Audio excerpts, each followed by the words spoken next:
college I saw as kind of a way to kind of be independent and try to do things on my own. We looked into the Parent Plus loans, and that really wasn't an option that appealed to me.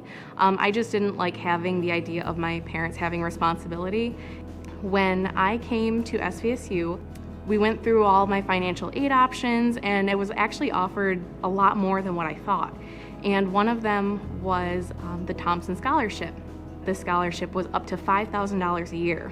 And I can grow, immensely from this, not only in my degree, but I can also grow as a person, develop my, my professionalism.